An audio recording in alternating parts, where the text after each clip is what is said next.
Today is Tuesday, February 14th, 2023, room 613, board workshop, 9 a.m. To the CDC's website, Duval County's COVID-19 community level is currently designated as low. The CDC currently recommends indoor mask wearing for people with symptoms, a positive test, or exposure to someone with COVID-19. Thank you for taking the time to join us and for your interest in the operation of the Duval County School District. At this time, we are going to pause for a moment of silence, or if you prefer, silent prayer in observation of the Marjorie Stoneman Douglas anniversary.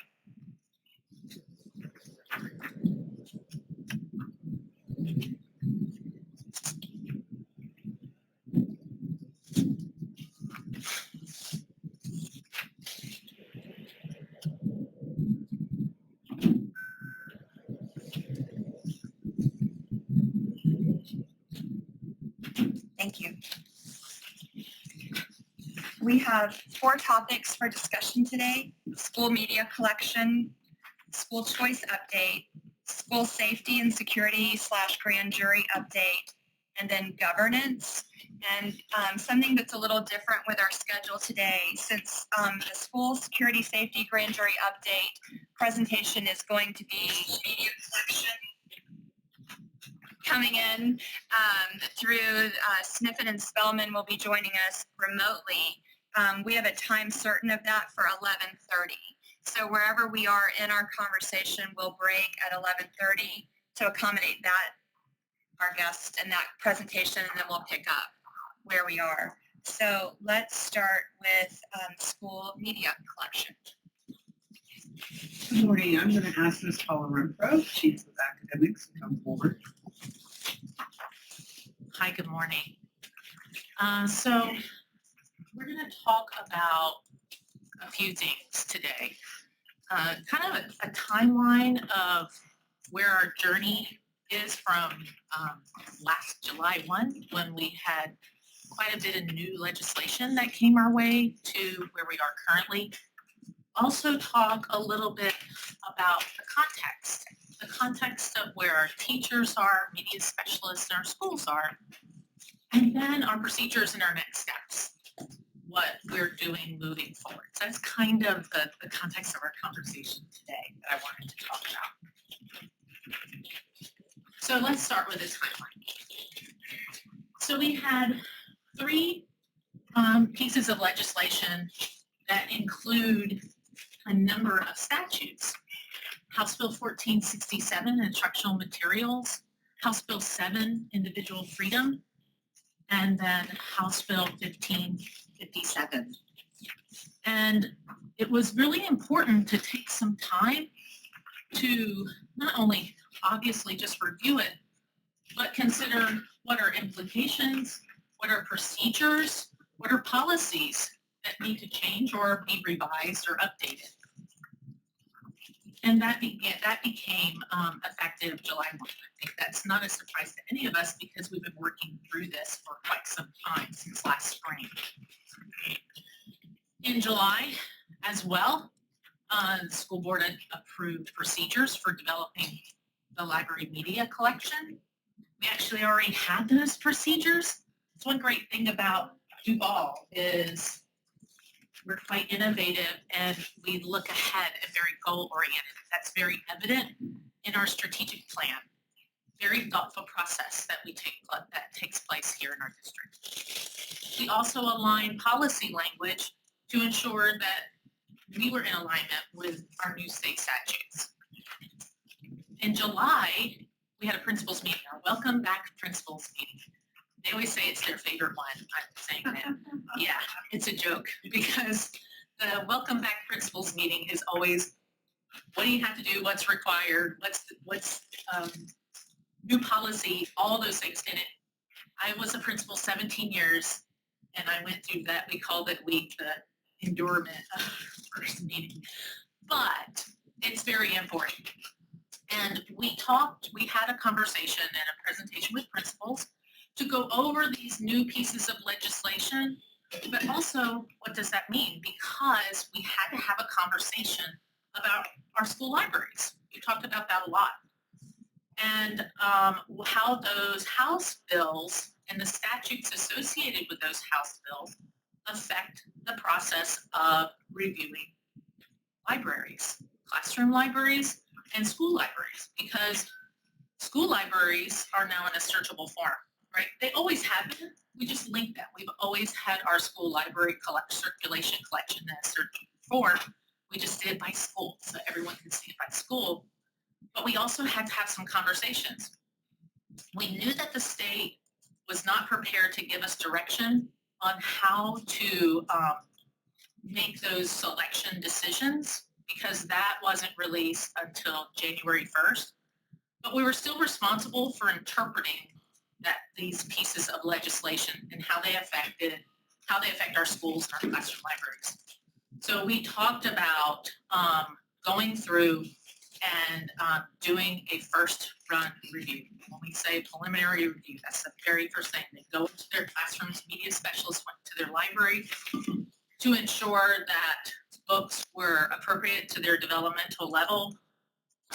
We had a conversation about pornography, that if there was any questionable content back when they returned to school, that was July 31st when we had that meeting, that they go back to their schools and they look at not only their classroom libraries, but media specialists look at their libraries, started completing their reviews to ensure that we were in line with statute language as we interpret it. In August, teacher pre-planning. So teachers across the district all engage in in-service on one particular day. It happens to fall on a Wednesday for us. I personally met with all media specialists. Now I want to provide context about our media specialists. We have certified media specialists in our elementary schools. We do not have certified media specialists in our middle schools or high schools. We do have some with clerks, but they're not certificated media specialists. We also walked in with 28 vacancies in August, our media specialists at the elementary level. So we had quite a large task knowing what we were facing in terms of human capital. So it was important that all of our media specialists work together. So we went through, just as I did with principals, and explained the statute language as we interpreted it. And they began their reviews. We have one supervisor of instructional materials and media services. She's a certified media specialist, and we have one district specialist.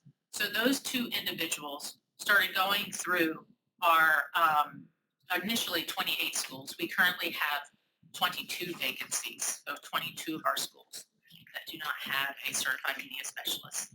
And they were working through those libraries while also holding classes full time. So they had a large job, and we also knew that we would get further direction in January when the state released their training. Then we come to December.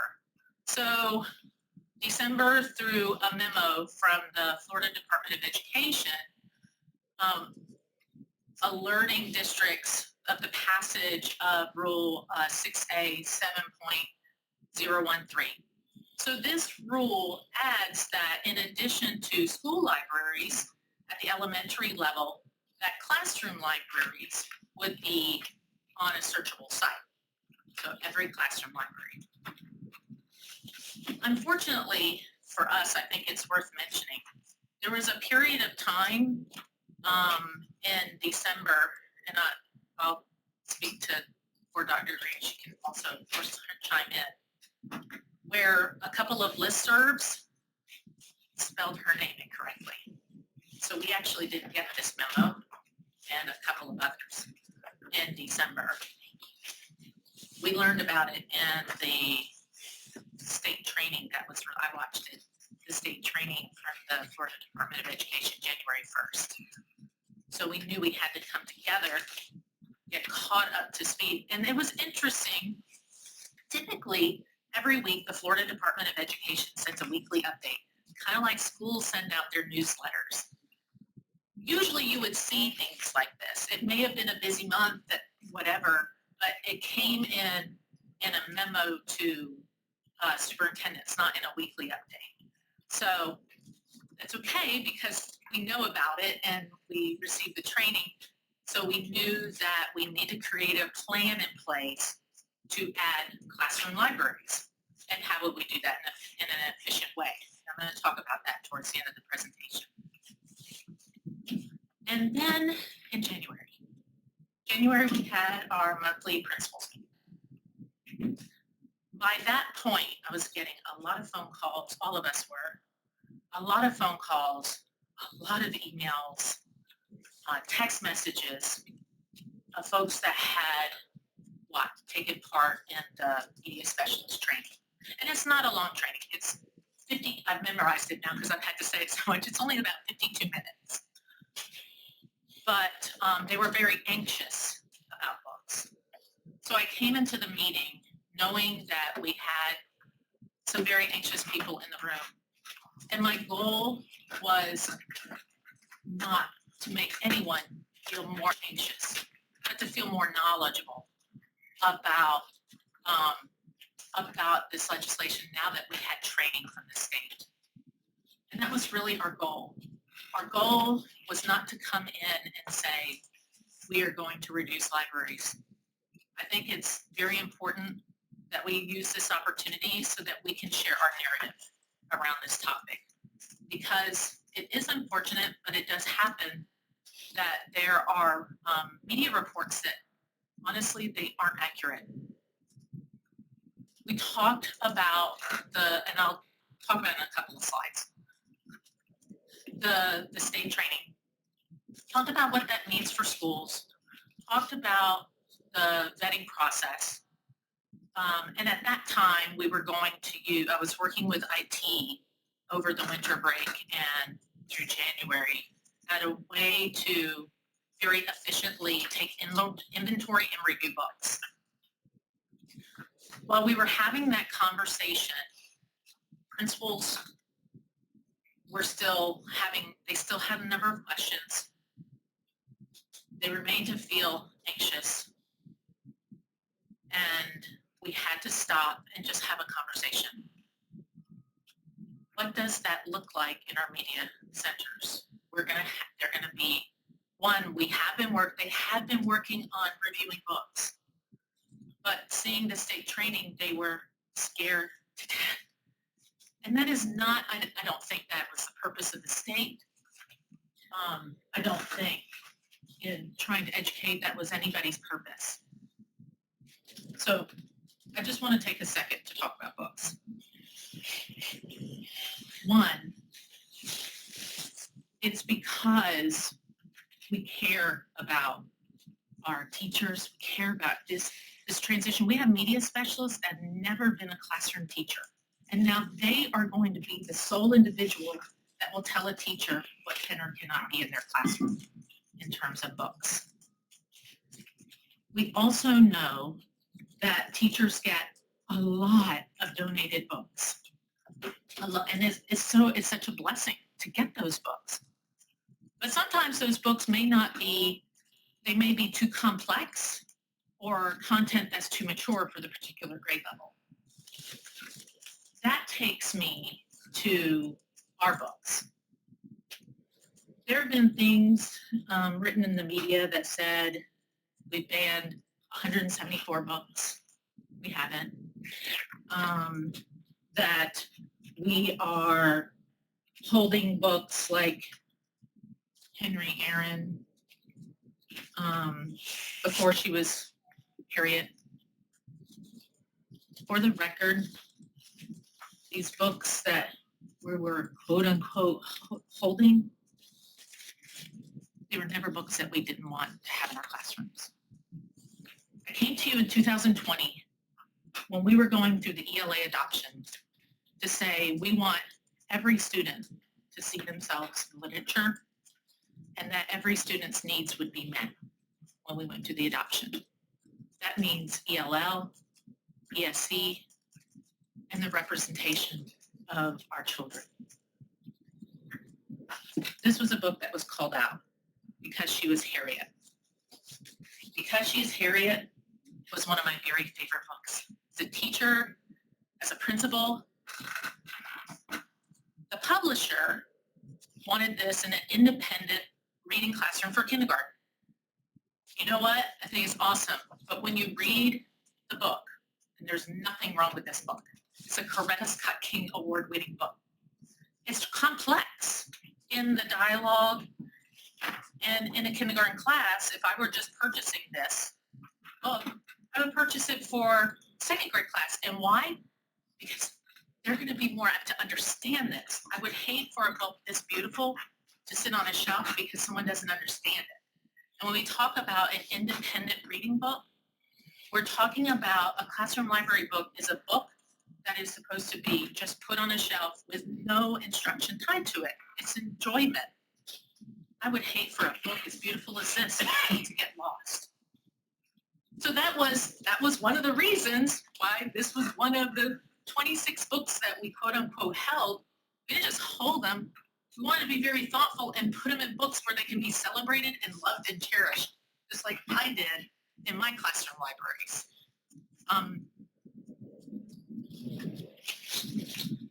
So I know that Paula is talking about a couple of the books that were in the media, but when we look at the collection that we have put into our classroom libraries since I became superintendent the very first year, the board approved over $1 million for books for African American students, Hispanic students, American Indian students. So we spent well, I don't want to say millions, but at least $1 million on a very robust collection.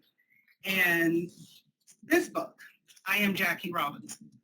This book can be in our media center or it can be in a classroom library. But as Ms. Renfro is going to go through the slides a little bit further, it isn't just about pornography. There is the piece of legislation about indoctrination and not having a material that could be considered indoctrination, or having material where students would feel bad about themselves. And so I'm just going to read one page of this book. And it's about Jackie Robinson, and he's talking about when he was a child. And he says, one of the scariest moments came when I was 8 years old. I was outside and a girl across the street called me a terrible name. I was so mad, I yelled a name right back at her. Her father came running immediately. He didn't like that a black boy was standing up to his white daughter. We were the only black family on our block. I don't remember who threw the first rock, but the fight was on, me versus her dad.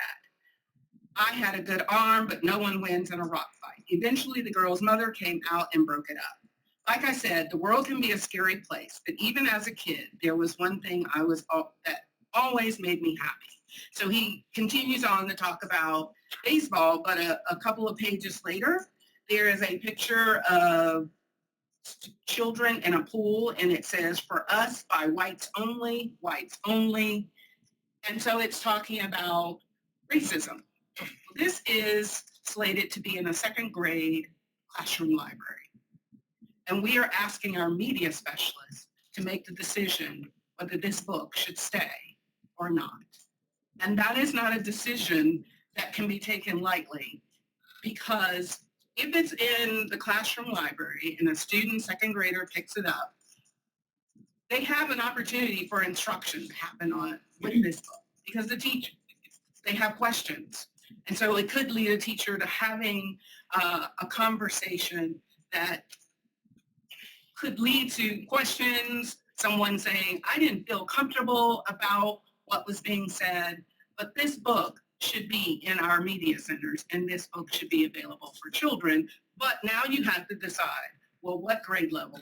Where should it be? Should it be in a classroom library, or should it be moved to the media center, where at that point the child is checking out a book, taking it home, then that conversation is happening at home and not in school. We are only bringing you a fraction of the books. And it isn't just for African Americans. There is a book here called Coolies. And you can see the pictures. It is very evident that this type of work that they are doing is because they are indentured servants. And the people, you see pictures of white people holding guns. So it isn't just about African Americans. I have another one here. I not that I chuckle a lot, but when Ms. Carney said something about Captain Underpants, well, guess what? We have a Mexican Captain Underpants. So our media, we have over 1.6 million titles in our schools. And the vast majority of those titles are in classroom libraries. And that is where the sticking point is coming. And I would rather be written up, be given a letter, than put our teachers in a space that there are things that can happen that has nothing to do with a third-degree felony. They can have their teaching certificate sanctioned. They can have to be investigated by the state for professional standards because there is an allegation that they violated law. And so we have made a point to share it, and our media specialists are exhausted going through. These are simple books, but this One Crazy Summer, this is a chapter book. You don't get to what this book is really about until you get to like chapter 10. And it's about these three girls go away for a summer and they want to engage. There's a possibility of having not a walkout, but engaged in activism and supporting one of the friends.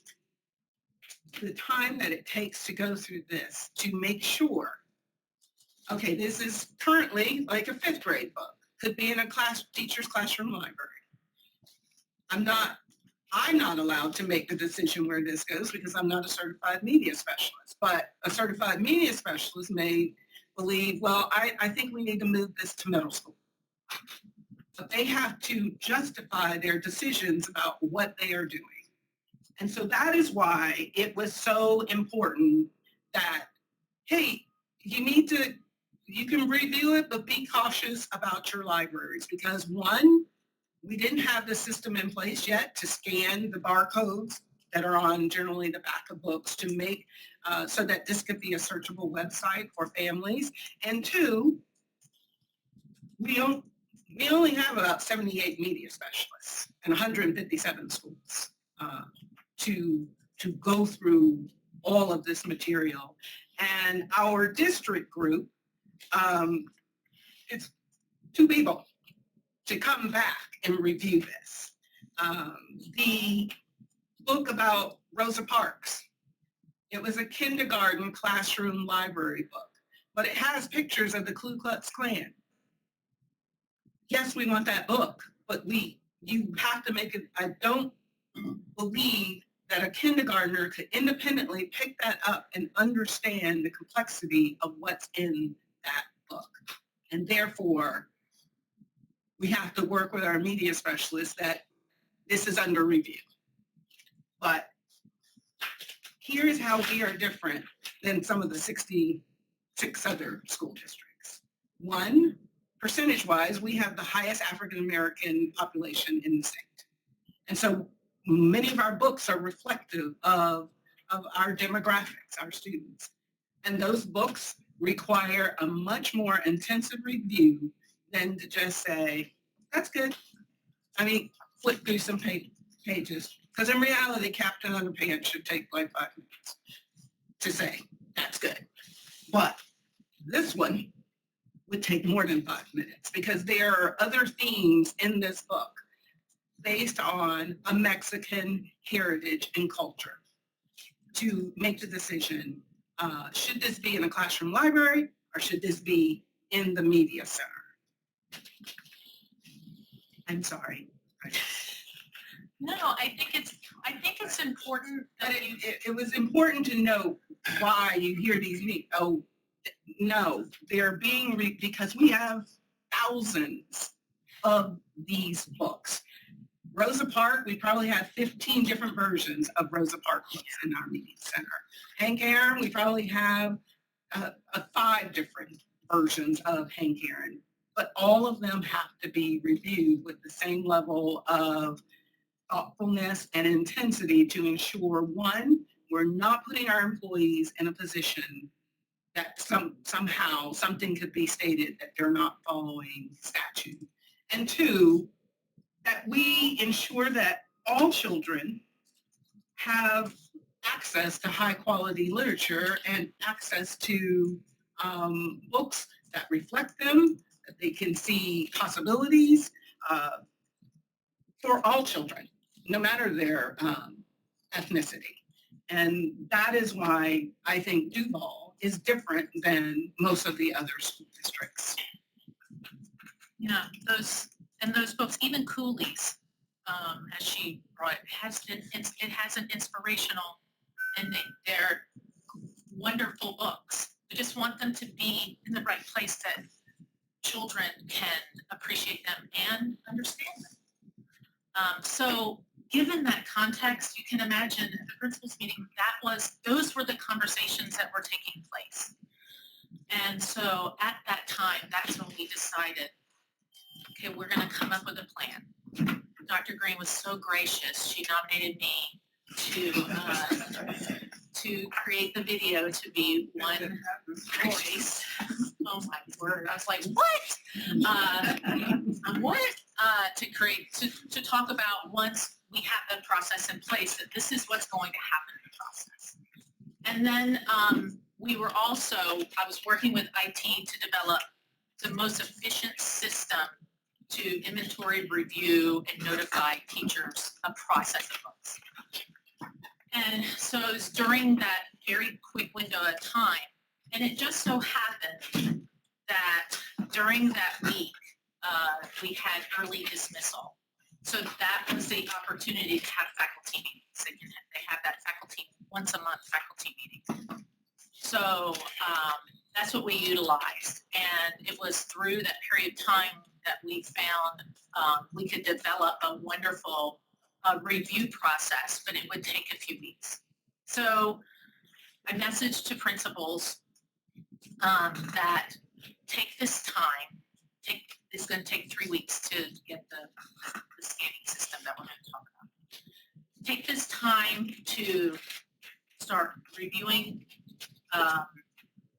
decide how you're going to create that system in your school, how the process to start thinking about how you're going to separate books, and then they need to be the ones that you have questions about. They need to be stored.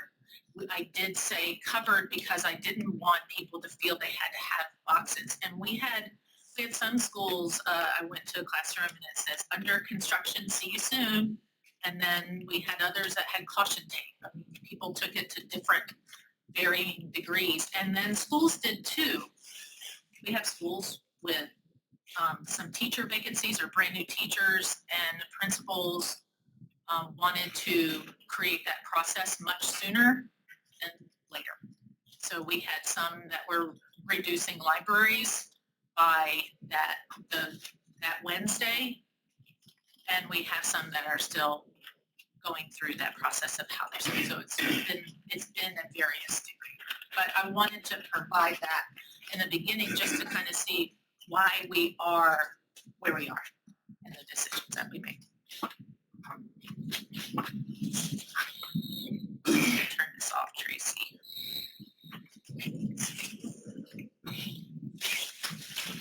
Tracy, I can't turn this on.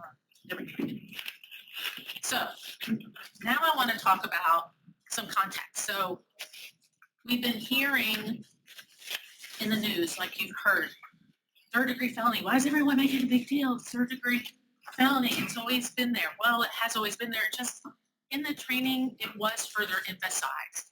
And it is related to so in the required training, and this is where there was lots of chatter, this is where the emails stem from, and there were 5 slides just on pornography, proportionately more than any other topic within the training. And through the training, it was emphasized about the penalty for violating 847.012. Remember that violation to this is a crime. And this was another thing that was causing some anxiety. We talked about this picture book.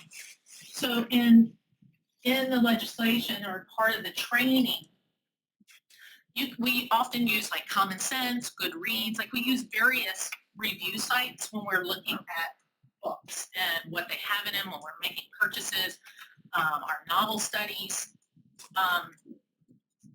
Middle school and high school people especially, talking about materials must be analyzed in its entirety, reading every page. You can imagine if they're wanting to review books, the stress associated with that, they're like, looking at that.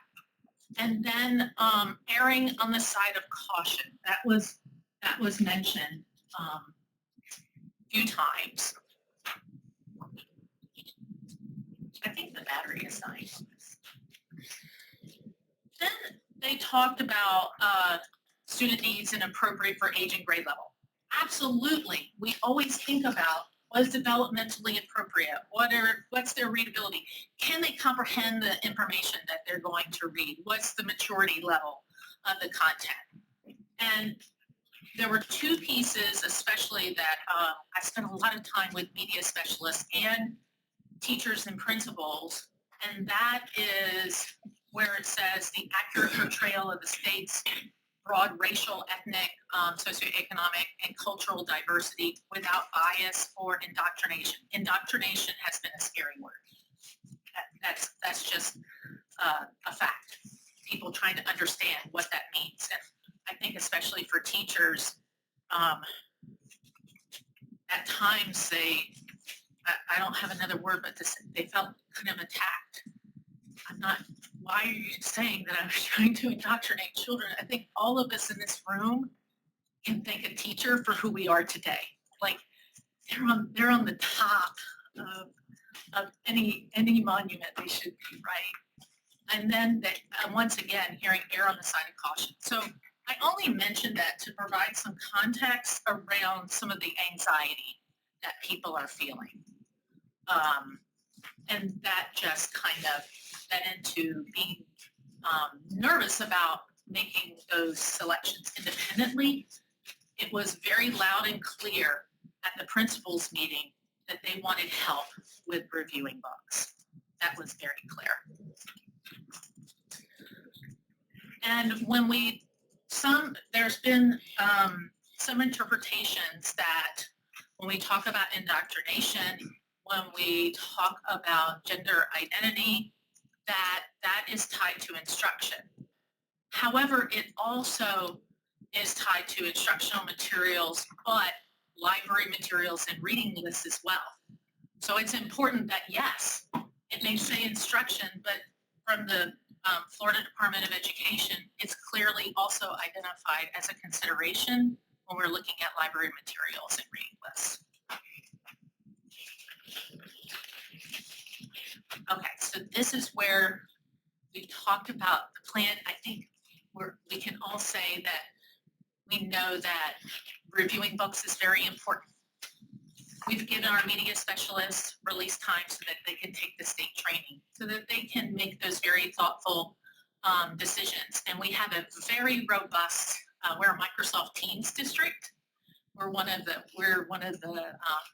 actually districts of excellence in Microsoft Teams. So we're very good at Teams, the Teams collaborative platform. And we have a very robust media specialist platform that we are having conversations. What about this book? What about this book? Hey, let me help you here. They each have like assignments so they're not overlapping what they're reviewing. So those things are taking place. We, through Michelle Bagley, she's so wonderful, identifying funds so that we can recruit retired media specialists. I've already had a handful reach out to me. They're very eager to help do this, and they have their certification. so that they can help us as well. But I really want to talk about how we're inventorying, reviewing. So through our IT department, the district has built a system, and as a Microsoft district, we use Microsoft tools, right? But they developed a system that teachers can scan ISBN numbers, or they can enter partial titles, and all of our books that we have been reviewing that's on our district list speak to our internal program. And so every classroom teacher has their own profile. They can scan a book, or they can enter the partial title. It will automatically tell them if it has been approved, not approved. If there's media specialists, it works in real time. So media specialists could be reviewing a book, like they've entered a title, but they don't have an outcome. It could say pending. And then they can also request if their particular title is not in that inventory, that it will be notated, and then they can just add the title. We have it already banked and linked to a system that it will auto-generate the ISBN number and populate with a picture. So not only will they see the title, they'll see the picture of the book, so that we can ensure it's the right book. Because just as we said, like there could be 12 copies of Rosa Parks, right? But we want the right copy that's in that classroom library. And then what happens is that list becomes their inventory. It is in a searchable site. It also speaks directly to the media specialist, or in those 22 schools for which there is a vacancy, it will talk to our 2 district people. They will be the points of contact to complete the review of the classroom libraries. But it sends them a list, and it also sends them titles that need to be reviewed. Once they have reviewed books, the media specialist, no matter the media specialist in the district, it gets fed into that list. There's an email that's auto-generated to the teacher that says, hey, you've got more books that are approved. So they can look at their dashboard, or they can wait for the email. But the email immediately generates. I say immediately generates. It probably updates every afternoon, not within 10 minutes. It probably is auto. We're still working through exactly, does it take 3 seconds or will it take 30 minutes to get the generated email, but it immediately populates on their list. So it was important that we had time to think about process, because one thing I didn't want to do is I didn't want to have teachers take time away from instruction. So they have to type up their lists. They have to wait for those lists to be approved, and then they can get to their books. That's so labor intensive, and we're in 2022. There's no reason to do that. We have to have a very intuitive process so that we can support teachers, but we can also create a process that they can still teach their kids, and then there's opportunities for volunteers to help with the process as well. I was already thinking, when I was thinking through this process, and when we were talking about just the process of our books, all in general, through my principal lens, like I could already think of my parent volunteers that we could create a staff to help with this process. So that is where we are today. I'm meeting with IT. They are in full test mode. They haven't had any issues, so that will be coming very, very shortly. And lastly, I want to talk about what this means, all of this work means in the future. Because part of the ruling also is parents being a part of this review process in terms of making decisions at the school level. We have schools, let me back up. So summer reading lists, we did ask this year because of the review process and where we are in our media specialists that for summer reading that they do choose books from the already approved benchmarks for excellent student thinking list. If anybody ever wants to see that, it's in the back, it's in the appendices of the ELA standards, the K-12 ELA standards. That's always where an easy place to find it. But in starting with the next school year, having media advisory committees at our schools. We have it at the district level, but having it at the school level where community stakeholders, parent stakeholders are a part of what is the plan of developing the library? What is our 5-year goal at our school? And what is it that we need? I know that I needed, at my last principalship, more STEM's book because we were starting a STEM lab. So we know we needed to make those purchases. So we got with PTA and SAC, like those kinds of things that are taking place, helping make decisions about the book, supporting any recommendations for summer reading, like being a part of that, knowing what the goal of your school is and what the vision is, that we provide some literary activities together. And that's really where we are and where we're looking to. Thank you. I've seen a lot of writing, so I think we have some questions. Who would like to start?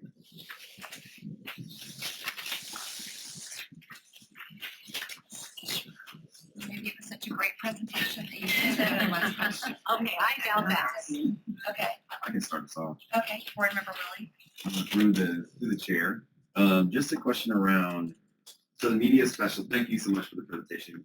Thinking about the media specialist, it's a tough job. Do they have a rubric? What are they looking at to sort of compare and say this book is good, this book is not? Because it seems like if you have multiple media specialists and they're individuals, they could also have a continuum of where they would put books. I'm just wondering how we do that. And that's sort of a feedback on that is, if a book is up for debate, they're like, well, I'm not sure if this is appropriate or if this is this grade level. How does that sort of conversation move to a conclusion? To Board Member Willie, sorry. You asked great questions. So we have guidelines that are associated with state statute. When they complete their review, they're prompted to respond to those guidelines in terms of pornography, in terms of House Bill 7, like that is in there. And then also they have general comments about the book, 5 or 6 words that summarize the book, and then they enter. So for your question, oh, and let me just also say, our district team also every day, they look through those titles and they're looking at what's approved or what's pending review and just looking at that criteria. So they're doing, when we say they're tired, they are doing a lot of work to also scan what other people are doing, right? Now, the question around, I'm not sure. We've had that. We've had instances of that.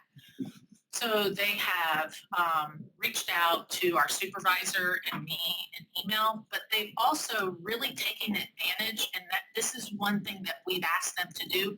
Put it in the team site, put it in the collaborative site, because we need to have those conversations together. Because if you're having a question about a particular book, we know another person is too. That has been quite robust. So it has been, I will say that aspect of being unsure has been quite easy in terms, they're comfortable saying, tell me what you think about this book. So they have reached out email. Oftentimes it's through the collaborative site. I appreciate that. I have some more, but I'll talk about it. Okay. Board Member Joyce. Okay, so that was one of my questions. Thank you. I know, I'm saying that's my fault. for asking that question. Because what I'm hearing is that there are guidelines, but that different people can come to different conclusions based on the guidelines. So you can have a media specialist in one school that says this is appropriate, a media specialist in a different school that says this is not appropriate. What I'm hearing is it goes into a program where somebody at the district is now looking at it to make the final determination on whether that book is appropriate or not. my follow-up question is, I just want to make sure I understand that process. But my follow-up question is there an opportunity, because this is something that is being very transparent throughout the state of Florida. Districts are putting their books out on their websites, they're reviewing, they are allowing the public in that county to know. Is our district going to any other of when we decide this is not appropriate for this level or this grade, is there anybody in the district that maybe is going to Orange or Broward or Manatee or Hillsborough to say, well, their district said this is okay, but our district is saying this is not? I mean, are we having any of those conversations? Okay. Board Member Joyce. So the media specialist supervisors in the various counties, especially the larger ones, but some of our medium and small, do collaborate together. I will say that I'm not sure that they analyze each of their lists because they change daily, but there are some common books. I know that, for instance, our supervisor of media, she's real close with the supervisors in St. John's, Nassau, Pinellas, and Broward. Like, I know that they have a lot of conversations in Orange that talking through this process, but they also are engaging in independent monthly meetings. The instructional materials department at the state level hasn't held any, but they have started holding them to have those kinds of conversations and talking about their guidelines that they use. So they have those, but I would not say that they are analyzing each of the approved or denied lists that populate daily each day. The reason why I ask is because I'm really concerned that as a district, we are not necessarily in line with the intent of the law. So, for example, I know that the commissioner sent a letter to Dr. Green, and specifically there was one title that was called out. And what was that? Clemente. And that specific title was called out in that letter. So if that, and I don't know if that was on the ban list or if it was not a ban. We don't ban books. We just and I want to make that very clear. We don't ban books. They are age appropriate books and classroom levels. So I've heard that so many times for all the media outlets out there. We are not banning books. But is that something that was that an issue in our district? That book was specifically addressed in the letter that you received. So I'm kind of wondering, where were we with that specific book, and are we really following the intent of the law, or is there really a disconnect between the state Department of Education and our district?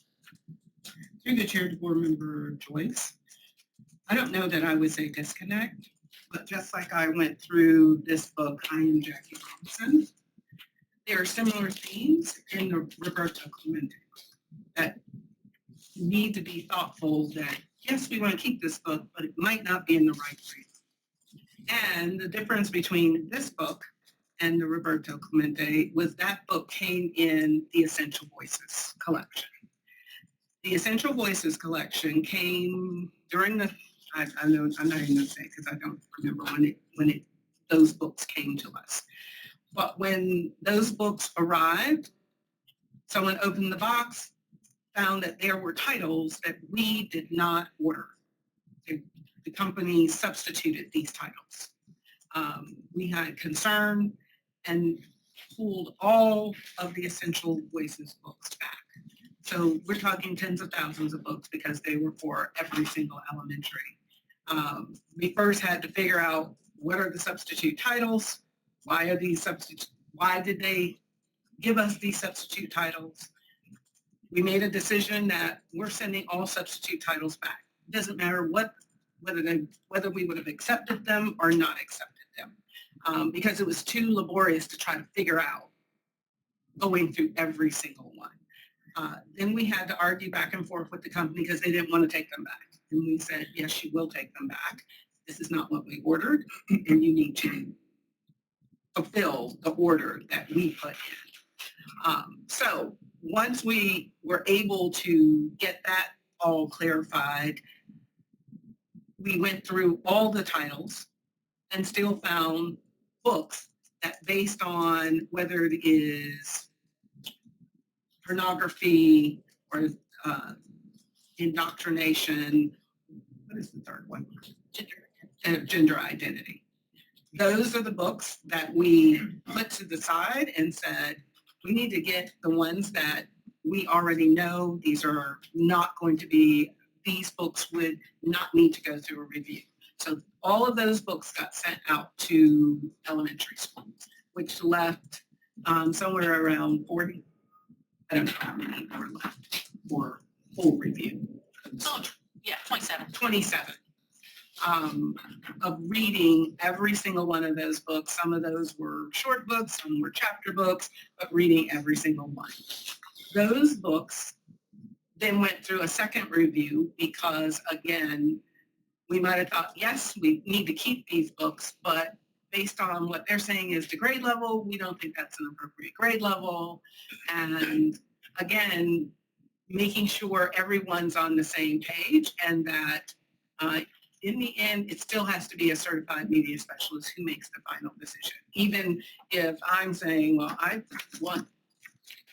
have to live with the decision that they've decided. And so, yes, we said, well, you need to put these to the side because we have not received the official state training. Then in January, then the media specialists received the official state training, and that training just brought up more questions until finally we could say, these books need to be back, not back because they never were in schools. We need to put these in schools, but not the grade level that they were sent for, and here is the appropriate grade level. So we are more in a line. We took everything that the training said that we needed to do, and the issue about appropriate grade level was the concern with that book because of the complex topics inside of the book that related to racism. And we are being, as I stated, if I get a letter, that's fine, but I'm not going to put our media specialists and our teachers in a situation that down the road someone says, well, you approved it, and I don't think that that book should be in a classroom or in a media center in either areas. But classroom libraries are more of a concern versus media center, because that's someone who chooses and takes a book home. Classroom libraries, they may be reading it during small group time. Classroom libraries, they may actually receive instruction. So that is why those, they only mentioned one book, but there were others. There was Rosa Parks, there's Hank Aaron. So it wasn't just that one book.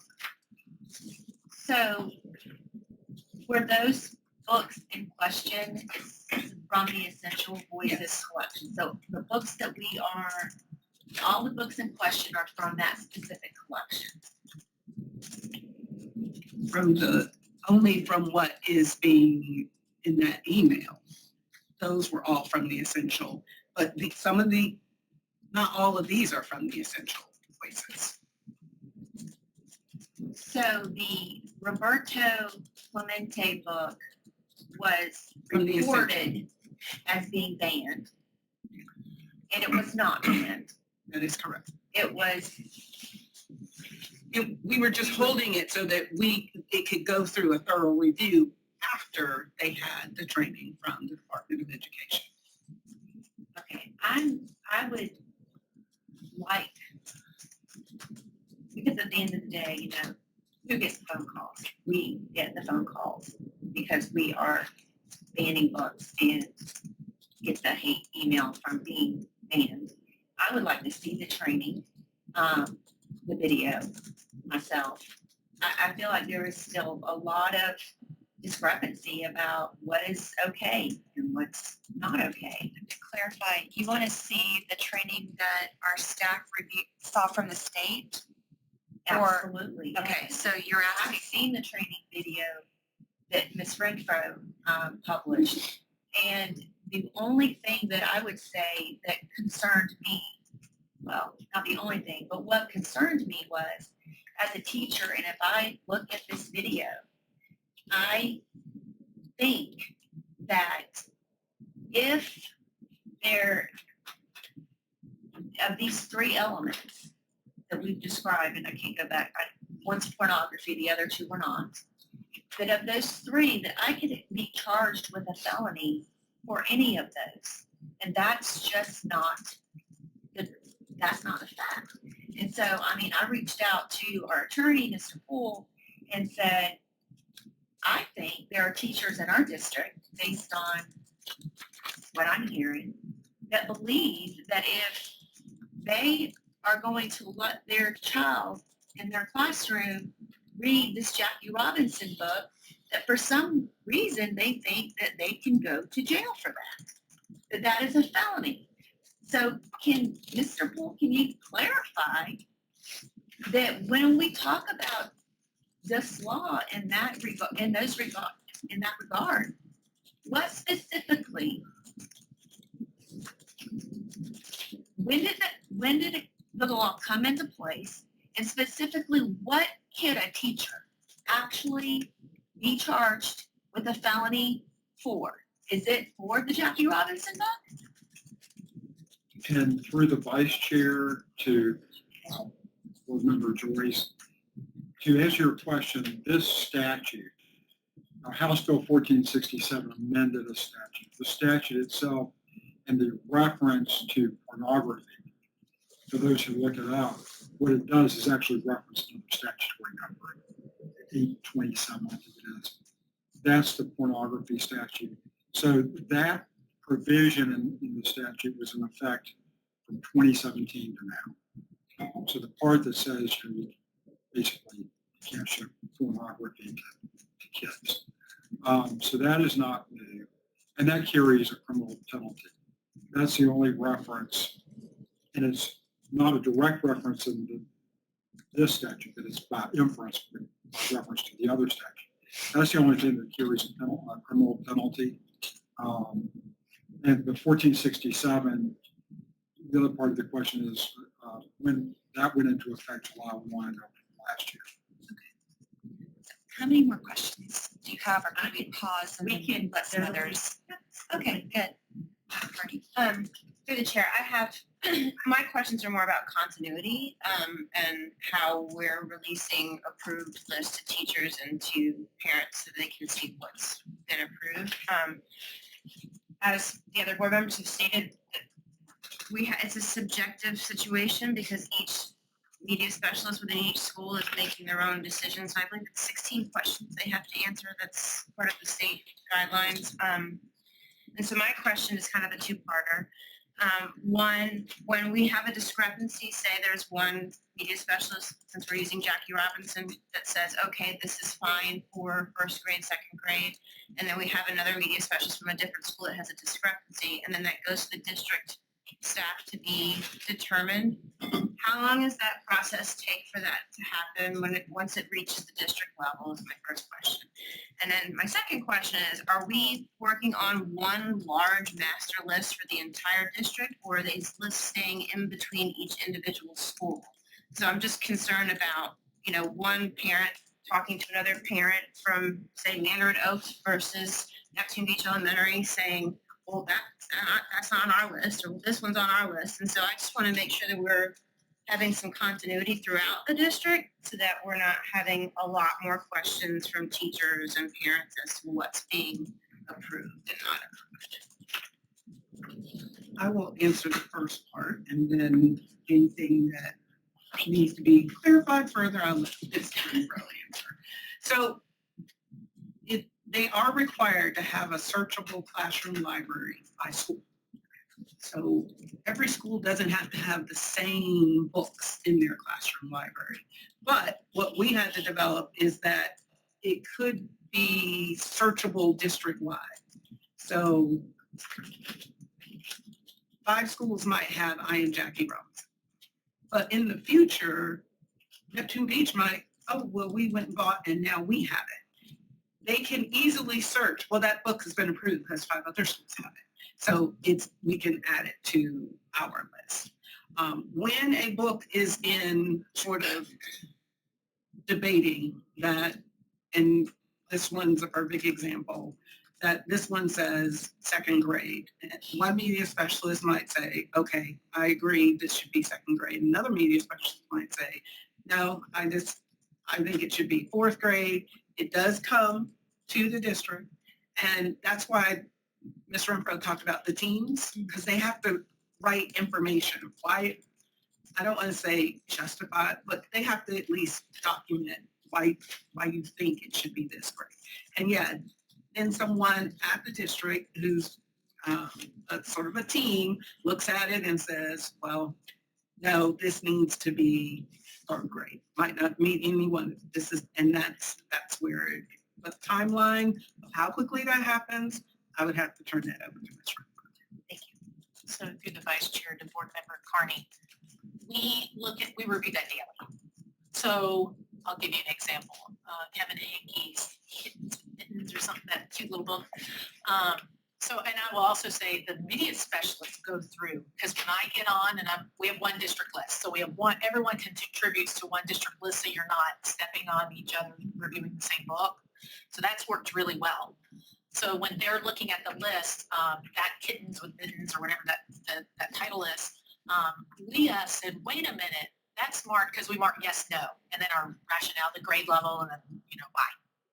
And she goes, why is Kittens on teams? Why is Kittens with Mittens? No. And then Sarah got on there. She goes, oh my gosh, I reviewed that yesterday. I'm sorry, it's supposed to be a no. And then our supervisor said, already caught it, made the note. Thanks, ladies. So there are lots of eyes looking at it because they really want to make the right decision. And I think it's important to note, to add to that, if there is a book that was approved for, well, let's say Fahrenheit 451. It was approved for 10th grade and up. It's on the best list. 10th grade and up, but a 9th grade honors class wants to read the book. They can request, hey, we would like to read it in our 9th grade honors class. And then our media specialists would just review, is there any reason why? If there's a particular reason, they would voice, like, this is our concern about 9th grade, or they could adjust the 9th grade and up. I wanted to add that because I think it was related to your question. Sure, yeah, I just want to make sure because, we're getting a lot of feedback from the public. And so I just want to make sure that we have the right answers to let everybody know that there will be some continuity. And even though there are some books that won't be in a specific school, they still could be on the approved list, even though it's not in your library and vice versa. Thank you. Anything else? Not right now. Okay. Hershey, Board Member Hershey, do you have anything? Well, a couple of things. My first question is, because it started in July and now we're in December, I understand the timeline if there was some delay in waiting.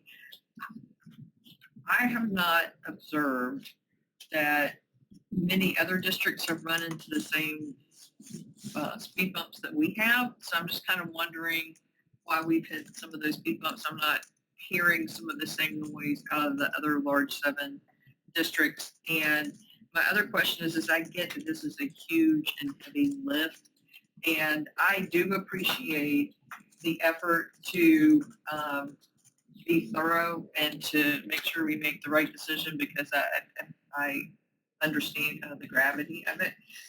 When can we anticipate that, and I know we only have so many people, but when can we anticipate we're going to have this done by, is there a date certain, or is this going to maybe take the whole school year and not going to be complete until the fall? So the first part of your question, to Vice Chair to Board Member Hershey, the first part, the reason it is different for us, one, most districts have a media specialist in every single school. We do not. We do not have media specialists in middle or high. As Ms. Renfro said, we have 28 vacancies at the elementary level, so we're looking at about 70 media specialists, maybe covering 157 schools. 2, nothing was stated, or you probably didn't hear anything until the essential voices. And that was because, again, we received substitute titles. And some of those substitute titles were LGBTQ related. And that is when that whole thing became an issue. All from July, just before pre-planning, media specialists have been vetting books, and you heard nothing until after we had the training, and then we shared with principals. Again, I don't think any of us have stated that we didn't think that we were different than other school districts, other than our really low number of manpower, of people that could actually do this. And the concern that we had was not many districts have the level of diversity and collection that Duval has, nor the robustness. We keep saying 1.6 million. We actually started with 3 million. They've gotten rid of a lot of the 1960 old stuff, just kind of cleared that out during the first semester.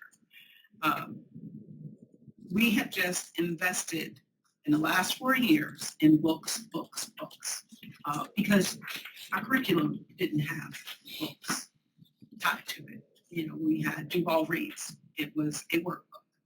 So we have just been really putting a lot in our classrooms.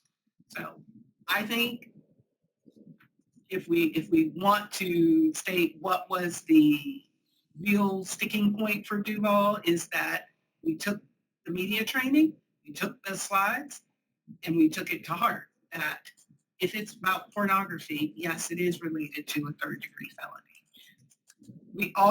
There is also a piece that was not shown that is a part of the statute, that once you put in procedures, principals, you are now held accountable, and you will be held accountable. It doesn't say what that consequence is, but it just says, principals, you will be held accountable for implementing those guidelines. And when that led to a lot of trepidation from our principals. And they were like, well, I just soon wait till they've all been vetted before we let them be used by students, because I don't want to get in any type of situation where the district says, I gave you guidelines, but now I'm being told I didn't follow those guidelines. So I really believe it's because we took to heart what was stated and tried to put in a process that was going to ensure that our media specialists weren't put in a situation, our teachers weren't put in a situation, and our principals weren't put in a situation. So were we overly cautious? I would say yes, we were. Yeah, a couple. One is our reduction in media specialists a result of budgeting decisions that may have been made over the past 7 years or 8 years? It seems like I remember some. It was done prior to my arrival. Right. I know.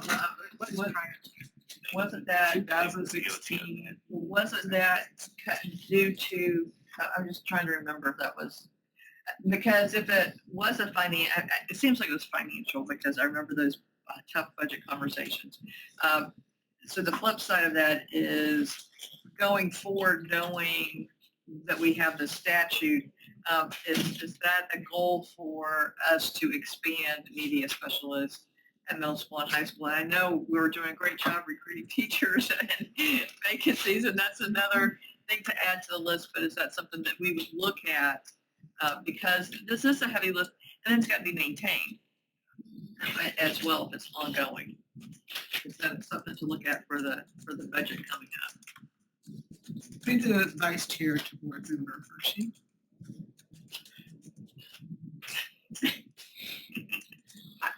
It is something we should always review.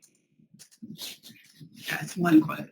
It's not so easy to say, yes, we can do this, and oh, by the way, what are we cutting? Where else are we going? Or maybe a phase in or something. I mean, So this year we did phase it. How many media specialist positions we added this year? because we knew this was coming and we need 5 or 6. I know, it wasn't a large number. But I mean, I'm just thinking long-term that might be, I know those are other schools, but maybe long-term that, okay, we need to add these back over time. And I have forgotten my other follow-ups, so I won't. I'm gonna go back to around a that. second time then, so if you remember it, and I'll go to Board Member Jones. Thank you, Madam Chair. I just first of all want to thank Dr. Green, Ms. Renfro, for the work that you've done in protecting principals, teachers. Being in a former classroom teacher, I think adds to your experience that you realize that our teachers and our principals are very concerned.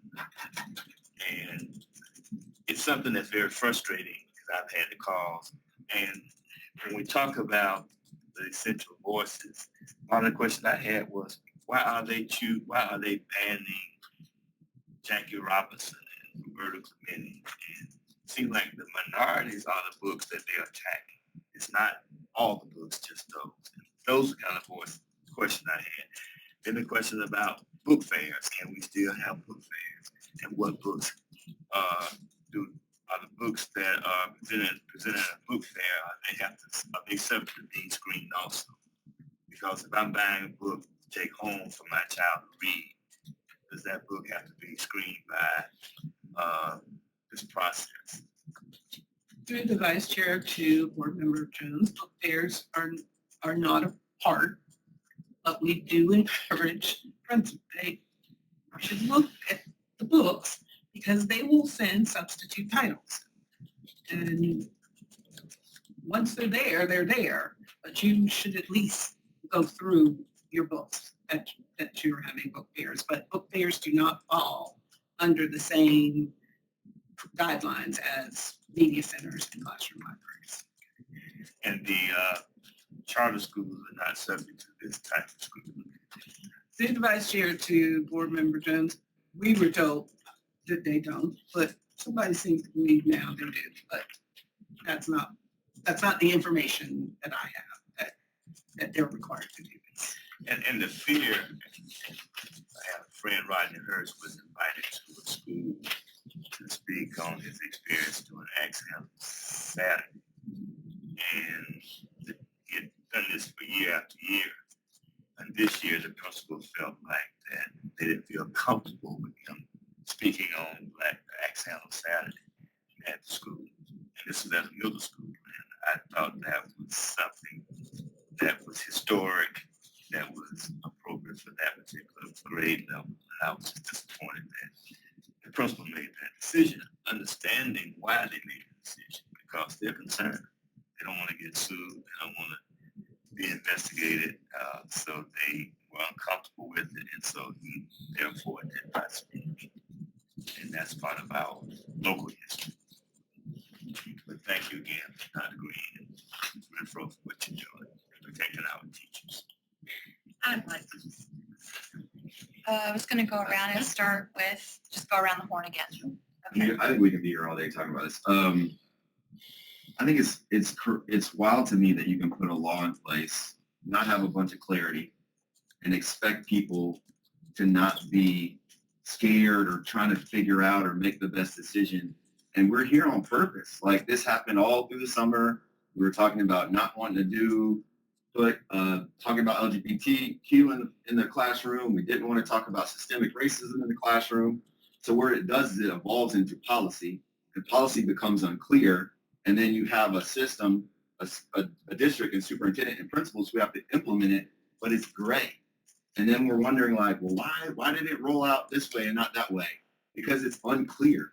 And there's still some pieces of it that we've talked about today that are still unclear. So I think it's just interesting. And even with the letter that came, I wondered, did the Department of Education reach out and say, hey, I have a question about Roberta Clemente. Can you answer it? Did they ask that question before they sent the letter? I'm just wondering that. Through the vice chair, not about that book.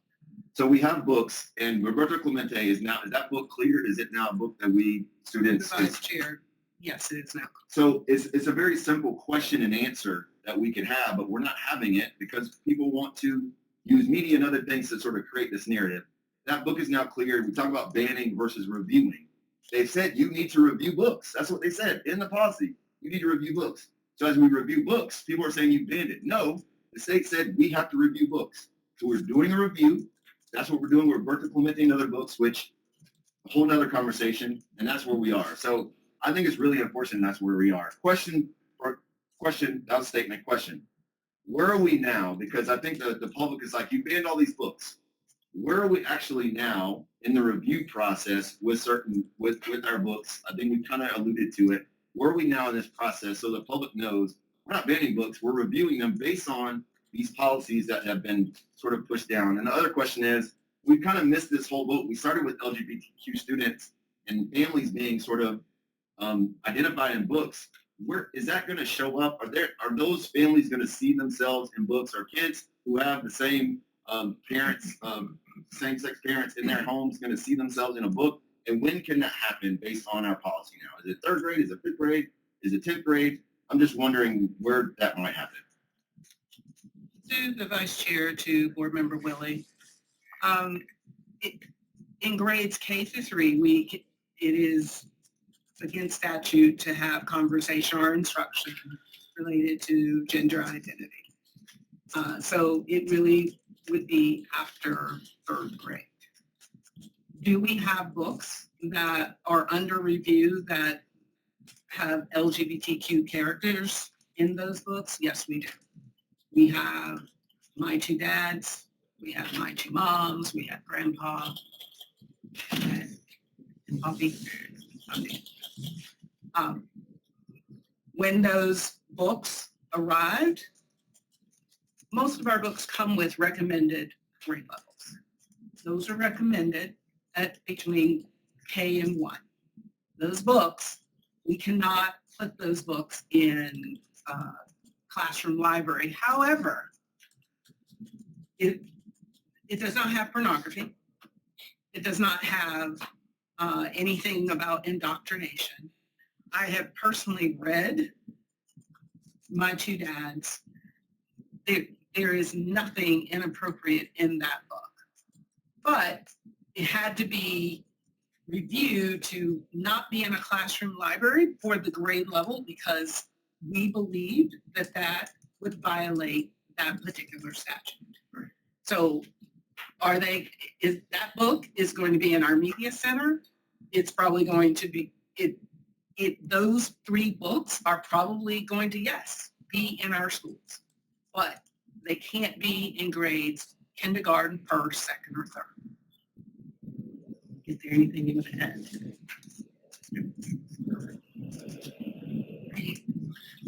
I appreciate that. And Follow-up? yeah, I also know two key points is there's also this piece around what's still available, because I know we have a robust library of materials that are still available to students in classrooms. So I think people think, hey, you pulled all the books off the shelf, kids that can't read anything. So I'd love to hear that piece. And then the other piece around that is just this notion of, I mean, we mentioned it. We're in this sort of tumultuous period. We're in Black History Month. Like, even a book around, like, can you not even say, like, there was a whites-only pool? Like, there's some pieces there that are really concerning. Because even for me, I have a kindergartner, a 1st grader, and a 3rd grader.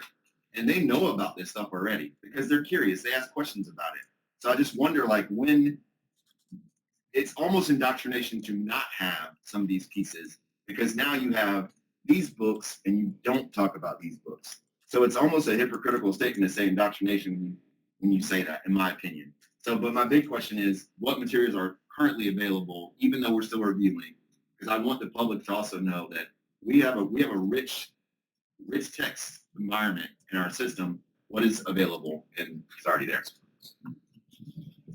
So, through the chair, vice chair, to board member Willie, our media centers, they can get books out of our media centers. The problem with our media centers is now we need our media specialists to be vetting the classroom libraries. But those books are available because all of the media center books are searchable by the website. So a parent can look up if a child was going to check something out, a parent can look that up. It is our classroom libraries that currently are not searchable. However, at the end of this month, we will start the scanning process, and we have to open those classroom libraries as they are scanning. I think Ms. Renfro said that's when we will also encourage schools to ask for volunteers, because that's all they're doing. They're just scanning it. And then our media specialists will have a better opportunity to say, hey, we missed a book. That book needs to be under, we can't find it. It's not out on any of the searches, so it needs to be reviewed. This was just an opportunity to really get into those rooms to find certain books, especially donated books, that those are probably not appropriate to be in this particular grade level or another grade level. But I need to go back to the statement.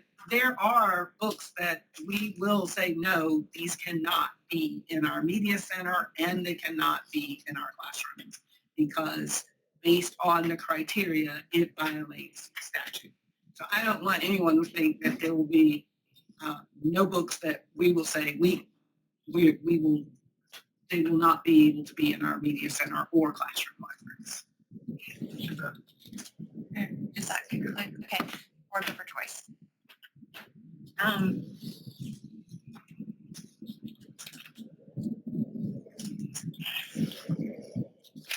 On the last page of the PowerPoint, it says next steps. So immediate advisory committees.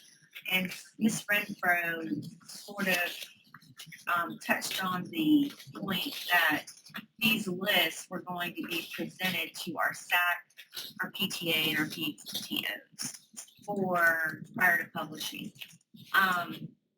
My question is, just for information purposes, because it seemed like that those lists would be presented so they would have input into those titles. But that kind of goes against the guidelines. So either these books are within the guideline or they're not. I just am not sure why these lists are going to SAC, PTOs, and PTAs if we are basically submitting what's being placed on this list has been reviewed by a media specialist. Through the Vice Chair to Board Member Joyce. First, the vetting is for books that currently reside in DCPS libraries, classroom libraries. These are all vetted, and these are just the list, because the law says that it must be searchable. The advisory committee is really about anything else you purchase from here forward. That advisory committee is supposed to have input into what that school purchases, or if the district is going to purchase, then the district advisory committee needs to give input into these new library books or classroom libraries. It really isn't about the books that are currently already in our system. So I think the list was just making sure that we have people who are on SAC, but their children may not even be in that school. So many of them, technology is not their friend, and so we're just making sure by every means that they have access to that information. Because really, if we just go to the website, you're supposed to be able to find it. So these lists are just being presented to the advisory committees, whether it be SAC, PTA, PTO, but they don't have any say in whether this book should be on there or we want this book to be on there. I'm just trying to understand, is this just for informational purposes, or do they actually have some dialogue into the selection of these books? Through the Vice Chair to Board Member Joyce. these books have already been purchased. So no, they don't have dialogue into whether we should have that book or not. However, we have a process by which if they wanted to say, well, I don't really think we should have this book, there's a review process. So they can bring forward, we'd like this book reviewed, and it goes through the process. And if that process says, well, no, we disagree, this book should be a part of that media center, then it stays. So that review process has been in action prior to the statute coming into law. But anyone can bring, ask for a review of any book. Okay, so is this list that's being presented to SAC or being presented to PTA or PTO, are these lists cumulative of every single book in the school, media center, classroom, library, every single book? It's summer readings list. Yes, but through the vice chair, I think list, see, I kept hearing list. Are you talking about reading list? Yes. I'm talking about the summer reading. Summer reading list. That is for high school, I'm in English 1 honors, and so to be in that course, I might say you have 5 books you have to read over the summer. That's what the reading list. Unpopular. Yeah, you'd be an unpopular teacher, but 5 would be a lot. 5 is a lot, but that's what they're talking about, making sure that the summer reading list is available for their PTA, SAC, which has never actually been available for mostly anyone other than the parents of those students. Yeah, I was just curious because, I mean, I didn't know if they had some sort of say in whether this book was going to be okay or not. You know, obviously being on SAC and PTAs, I've never had book lists presented to me in the past. But as a magnet coordinator, I knew everybody's book list, summer reading list. So I needed some clarification around that. But I guess the other piece was in other counties, volunteers are coming in to scan books. And that's what I'm hearing is you're saying this is where you want to get to a place. We're not there yet, that we can have volunteers coming in and scanning books to upload into the system. But we're not there yet. Through the vice chair to board member Joyce, we hope to be there in a week or 2. Okay. Yes, and volunteers can come. We will encourage schools to have volunteers come in and scan books.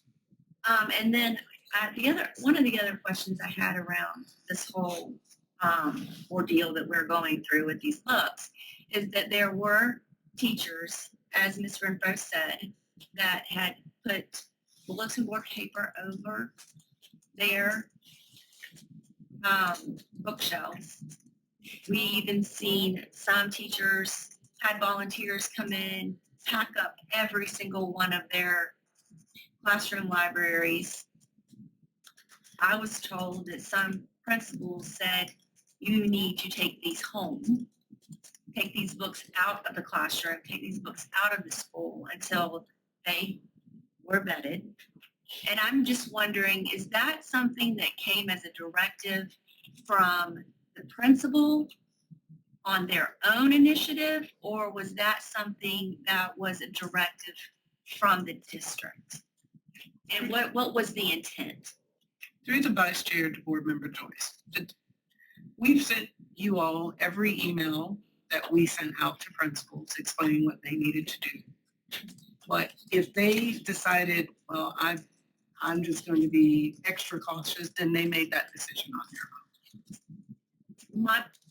But what has happened is because of that principal making that decision has terrified some of our teachers in our buildings, where depending upon who your administrator is, you think I'm about to lose my job because I have Jackie Robinson on my bookshelf, or the other teacher in this classroom who has a principal that doesn't go to the extreme, and says, it's like a parent.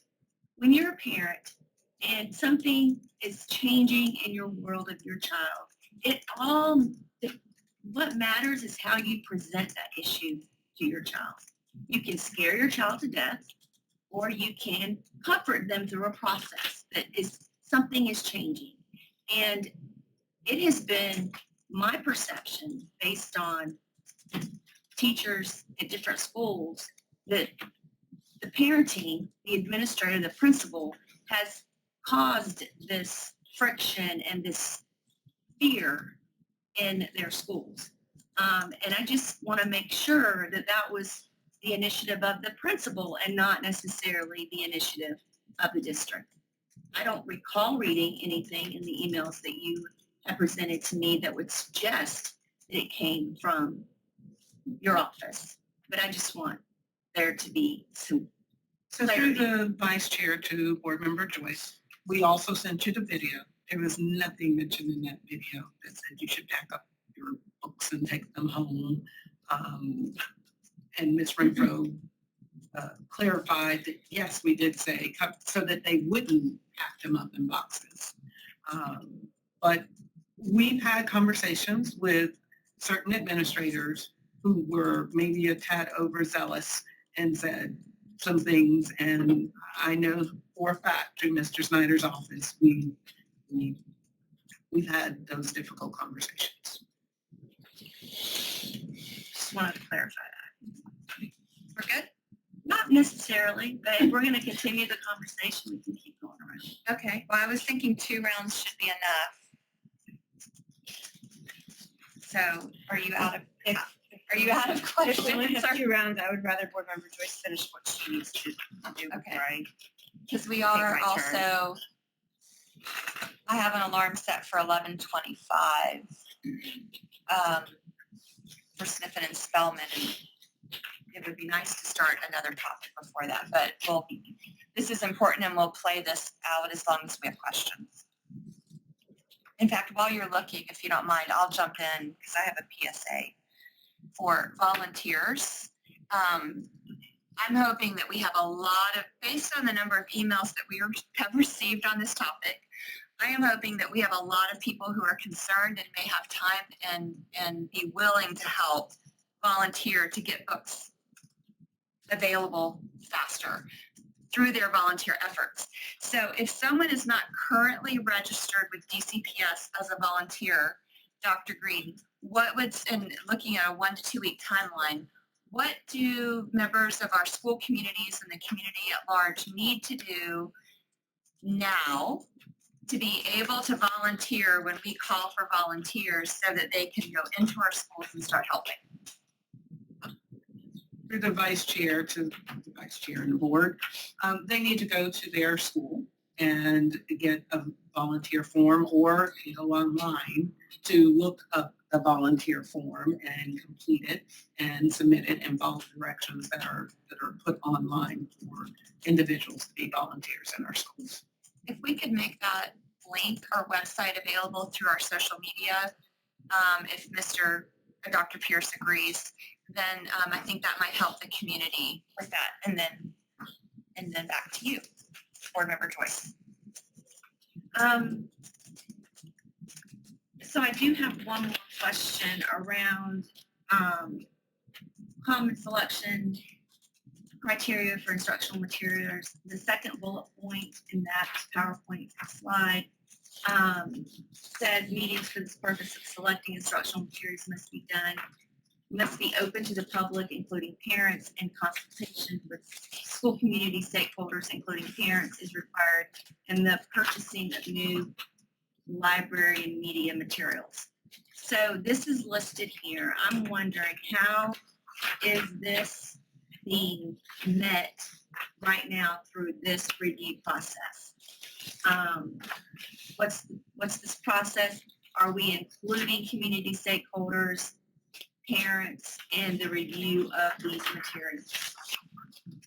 Through the vice chair to board member Joyce, it's in purchasing new. So yes, that's why every school has to have a media advisory committee for purchasing new media of, not media, library media materials, which includes classroom libraries. So with as we review these books and as we are placing them on approved lists, is there a specific place that parents or stakeholders can go to see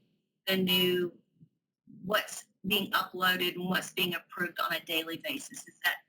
Is that possible? And if it is, do they go to a district website? Do they go to their school website? Or is there a central place that's housing all of these titles? Through the Vice Chair to Board Member Joyce. Once the scanning it will be on a searchable website of their school's website as well as the district. So yes, once these books are scanned in, I'm going to say anyone can see it. Once it's uploaded to, again, the law requires it must be on a searchable website. So if we're talking about the book Jackie Robinson, it's approved, but for a certain grade level. Is it just on an approved list, or does it say approved for this grade? Or Through Vice Chair to Board Member Joyce, it says grade level. It may say 4th and up or K-1. Yes, our books, they will have sort of a grade band. And is there, I think I know the answer to this, but I want to have this conversation because I know there's a lot of people that are interested. If there is a book that is approved for grade 4 and up, is there a process where a parent can say,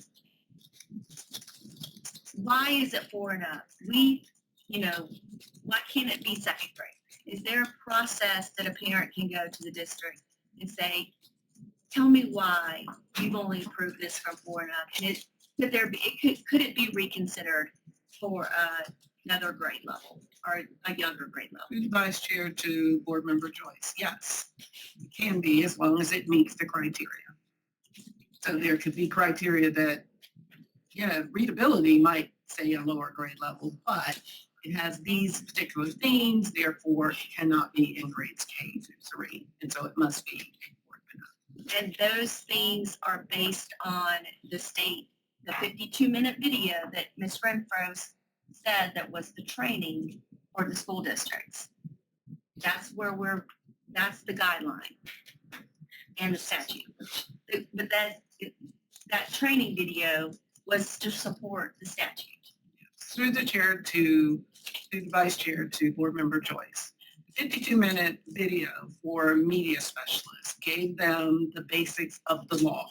It does not give them details of use this theme or that theme. It may say, it just gives the basic definition of pornography. It gives I don't even want to say definition. It says indoctrination. I think it was listed up there as a bullet. That's all they were trained on. And their answer to them is, if in doubt, be conservative. That was their basic answer to them. And we are saying, well, when you're in doubt, we have a process.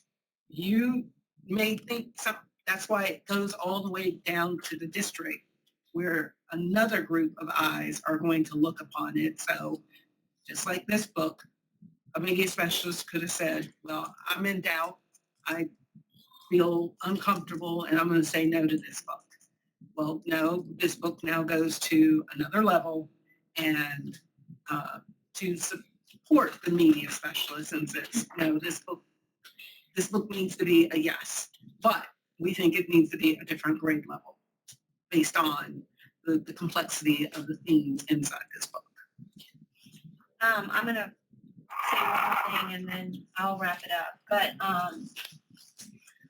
I know that the statutes referenced that school board will approve procedures. And last July, when this came before the board, we sort of changed our board procedure to kind of reflect the state statute. But we didn't, when I read through this, I don't really get a sense of there's a procedure that the board approved. And I bring this up because, you know, at the end of the day, we are the ones that were responsible. You know, the state statute says we approve a procedure. And I know for me, and I might be the only board member sitting at the table, I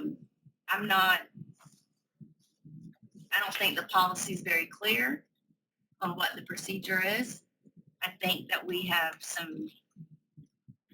a lot of disruption in our classrooms and in our schools because of the vagueness of this. And I would like there to be something that is approved by the board, that's a procedure for, so we know what it is that the district is saying, this threshold, that threshold.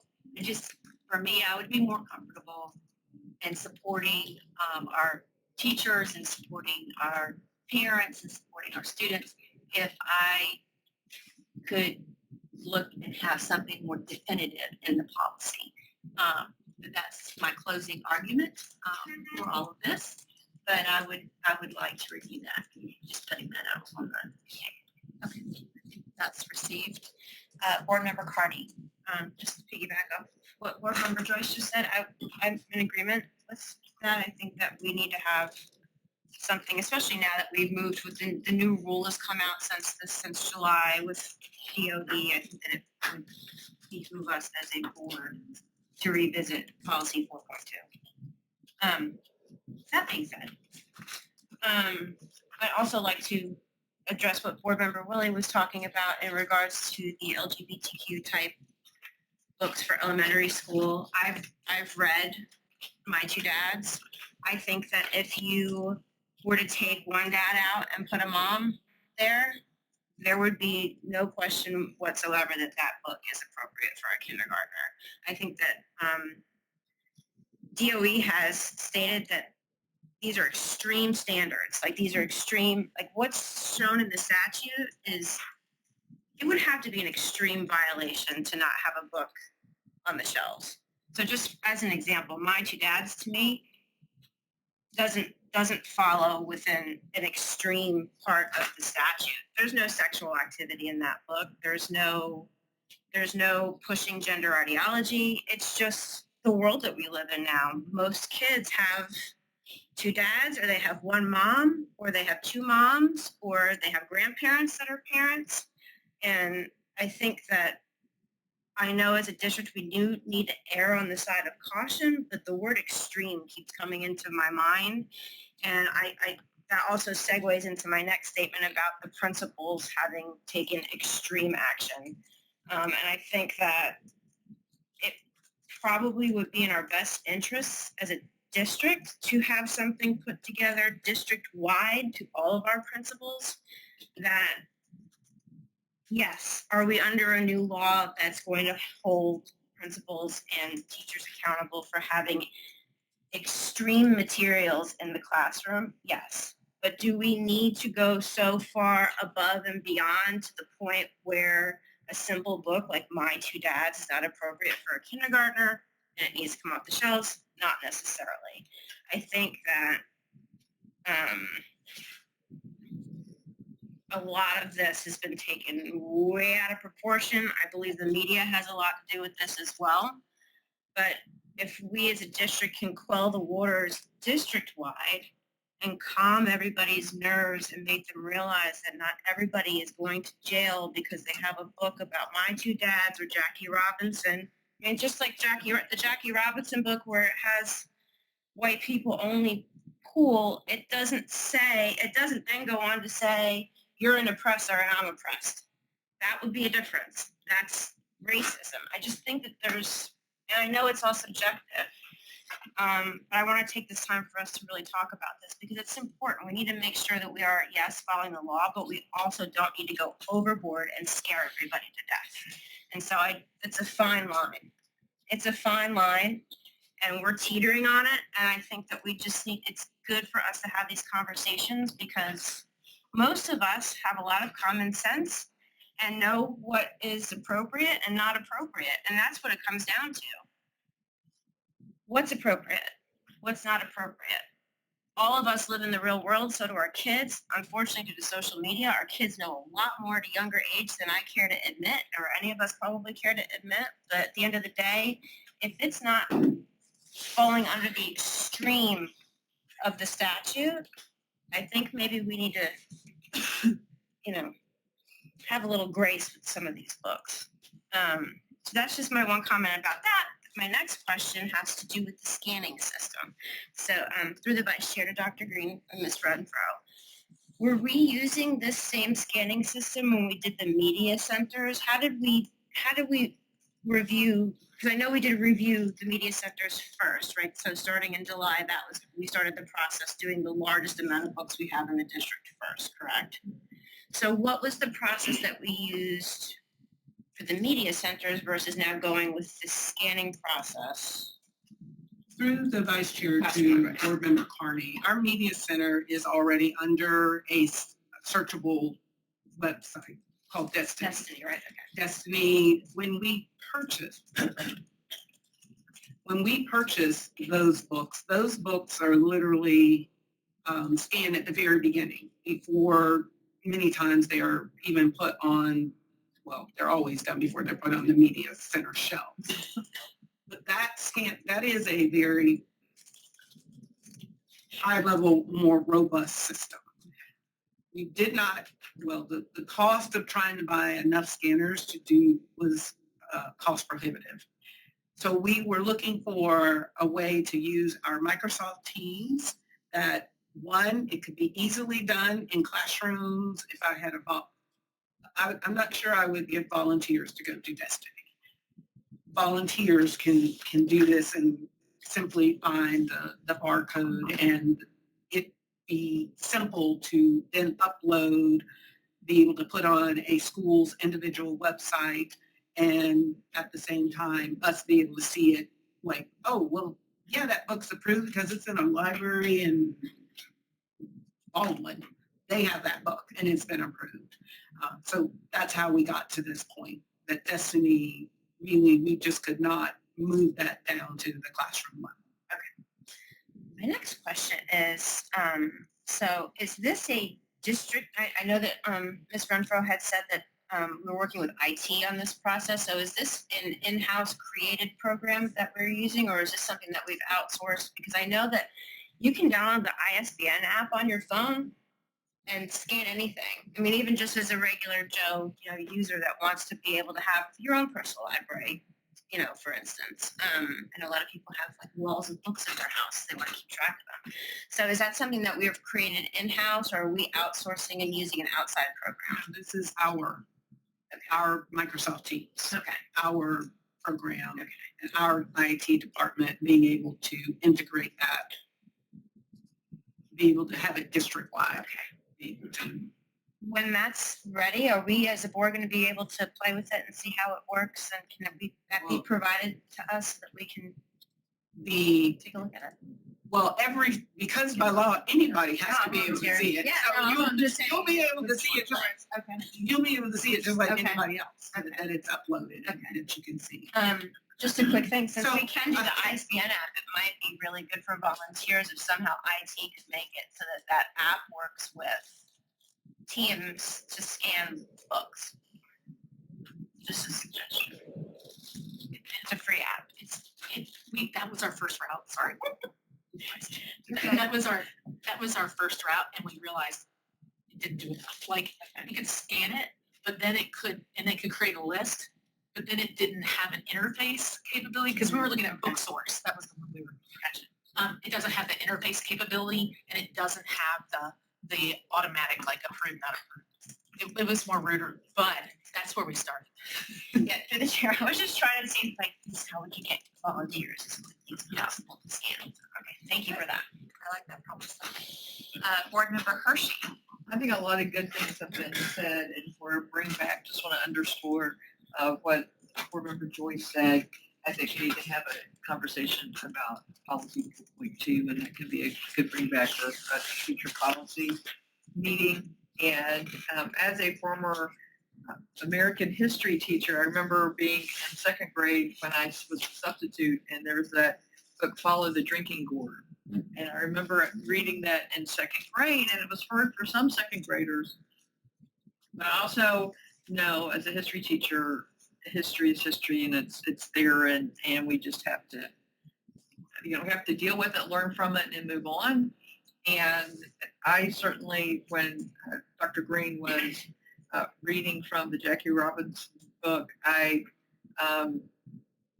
remember seeing signs at the water fountain in some of our public buildings where water fountains were assigned for different people. And so maybe my generation is one of the last generations that remember that, but I don't think we can erase history, and I think it's important. So I appreciate Board Member Carney's comments regarding extremism. And I think that's something to take away and to remember. But I have two questions. One is, are our media centers open? Because I have been in some schools in my district, and I've seen the media center covered with paper, with books. So it doesn't look like they're going in there to check out books. And so that's one question. Through the Vice Chair to Board Member Hershey, we have requested that media specialists be given at least 3 days a week to do nothing but go vet books. And so on those 3 days, it might be closed because they don't have anyone to be in the media center, or they are at, a lot of our schools share media specialists. So if the media specialist is just not there that day, some of the schools have, and their media center is not open. And if for one reason, they don't have anyone to check out books to the students. But that is the request that we made to the schools to give your media specialists at least 3 days a week to go vet classroom libraries. And some of them are having to help where we don't have media specialists. Right. I've just been in schools where I've seen covering over books and media centers, which just made me question, can they go in there and check out a book? And I do think in the future, I mean, when you walk into some chain stores or restaurants, they're uniform. And I think when we carry out a pilot, we're introducing and directing principles that we need to have that uniformity, because I think that's where a lot of this confusion has come in, because we don't have a set expectation of what everyone is supposed to do. My final question is along what Board Member Willie mentioned. Are we going to be able to start rolling out soon? Here's our reading list. I mean, here are the books that are available, where we focus on what is, I don't want to use the word approved, but what is age appropriate versus focusing on books that are under review. Through the chair, vice chair to Board Member Hershey, as stated, in 2 weeks when they start scanning, that will be available. But I am going to tell you, there will be mistakes. They will have scanned the book that we haven't even gotten to that book, but we're going to let them move forward, because when you're trying to vet 1.6 million books, you're just going to not get to all of them. And we don't want to keep these classroom libraries closed for the remainder of the year, but they're going to be scanning, and we're going to have to tweak and say, I don't know how that made it in, but we need to take it out. And so since we want the community to be transparent, they just need to know, you find a book that you just need to bring it to our attention, and the district will see if was that appropriate? Maybe yes, that's where we thought it should be. But I did want to address the issue of extremism by looking at this book. This book is African American History, A Child's Introduction to African American History. It actually has two individuals that one currently lives here in Jacksonville and one is from Jacksonville, James Weldon Johnson. And you go through this book and no one would question anything in this book until you get to the last page. Not the last page, to this, Black Lives Matters. So my media specialists are asking the question, would this be appropriate to be in our media centers? And these are so when we say extreme, it doesn't have to be that extreme to draw doubt in a media specialist or anybody's mind. Can we have this book and not be in a place that something is going to happen? We think that this can be as simple as something like this, where this is only mentioned on 3 pages. This also talks about police brutality on certain individuals. Someone could bring this book and indicate that a school is trying to indoctrinate a student. And it isn't like I'm afraid that our teachers are going to go to jail. But we have had employees have their teaching certificate sanctioned by simply something that was said that made someone uncomfortable. And that is what we're trying to protect our teachers from, protect our media specialists from. And at the same time, celebrate our history for all of our students, no matter their ethnicity, or for our students that are LGBTQ, that they should be able to see literature and books that represent them. So I, again, will say, were we overly cautious? Yes, we were. Because we've actually seen an example of something we didn't think was extreme. Matter of fact, we thought it was benign, but it made its way all the way to the Office of Professional Standards, and we ended up trying to defend that. And it didn't work out as well for that individual. And so I'm just not going to allow that to happen to any of our educators and our administrators who work really hard. And yes, maybe some of them were over the top, but they show up each and every day for Team Duval.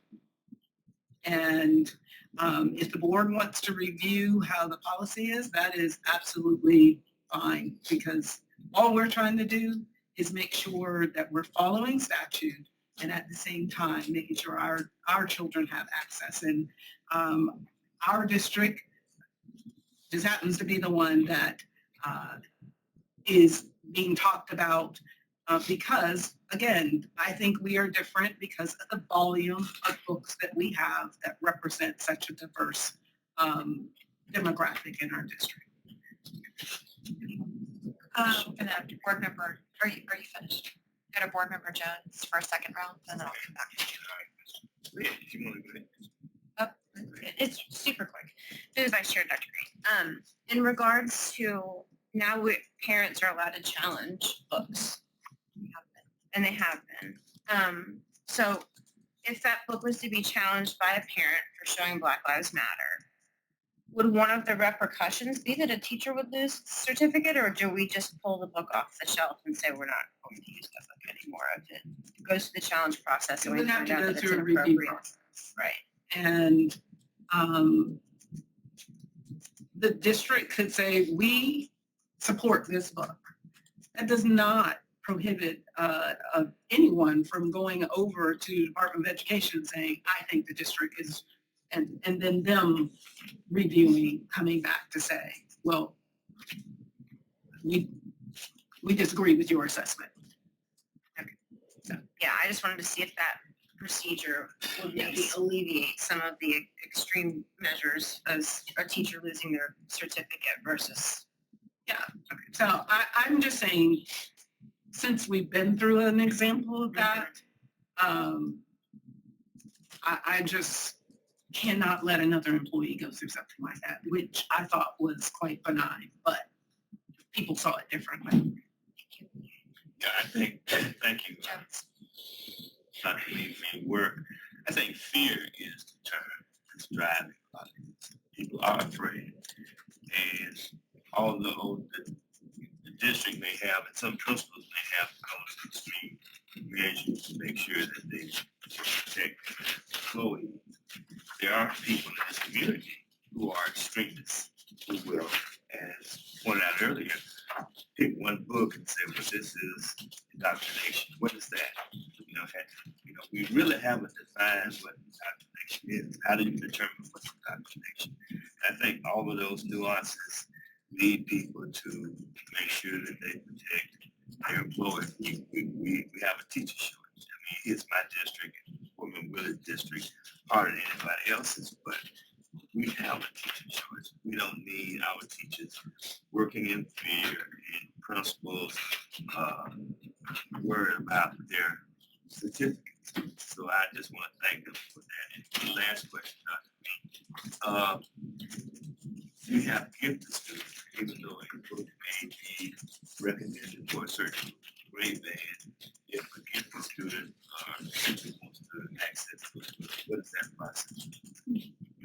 Through the vice chair, board member Jones, as Ms. Renfro stated, they would need to go to their media specialists and they would have to bring it through a process that I think they should be. This chapter book, you're in third grade and you're teacher of the gifted want to use this book, though we're saying this is might end up being 6 and above. They would have to ask, can I challenge that? Can I have it waived? And it would have to go through a review to say, would you let you use that book?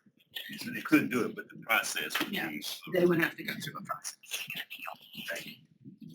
Third round. One clarification. Okay. The teacher that lost her certificate or his certificate was that based on a book that they had in their classroom?